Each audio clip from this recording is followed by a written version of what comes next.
நர்மதா சந்தோஷமாக ஸ்கூலுக்கு போகிறாங்க. விஜய் செஞ்சு கொடுத்த அந்த வேக்யூம் கிளீனர் எடுத்துகிட்டு போயிட்டு ஸ்கூலில் காட்டுறாங்க. மேம்லாம் பார்க்குறாங்க. பார்த்துட்டு சூப்பராக இருக்குது, நல்லா இருக்குது அப்படின்னு சொல்லிட்டு எல்லாருமே சேர்ந்து பாராட்டுறாங்க.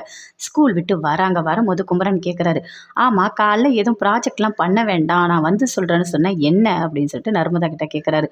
மாமா நீங்கள் வாங்க வீட்டில் வந்து சொல்கிறேன் அப்படின்னு சொல்லிட்டு நர்மதா வீட்டுக்கு வராங்க.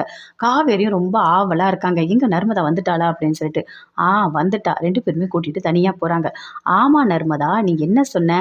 என்னை எந்த ப்ராஜெக்டும் பண்ண வேண்டாம், எதுவுமே வாங்க வேண்டாம்னு சொன்னேன். எதுக்காக அப்படி சொன்ன? அப்படின்னு காவேரி கேட்குறாங்க. உங்க 2 பேர்கிட்டயும் ஒன்று சொல்லுவேன், ஆனால் அம்மாகிட்ட சொல்லக்கூடாது அப்படின்னு நர்மதா சொல்கிறாங்க.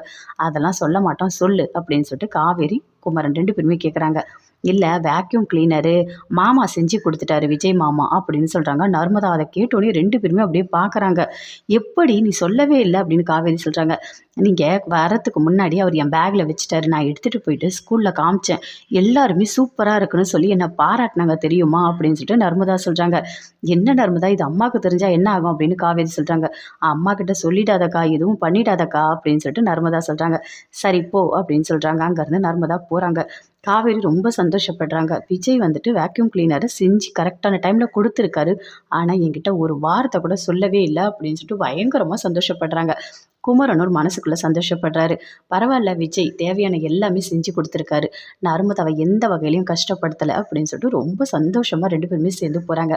விஜயை பார்த்தா ஒரு தேங்க்ஸ் சொல்லணும் அப்படின்னு சொல்லிட்டு காவேரி மனசுக்குள்ளேயே நினச்சிட்டு ரொம்ப சந்தோஷப்பட்டுக்கிட்டு அங்கேருந்து போகிறாங்க அப்படியே.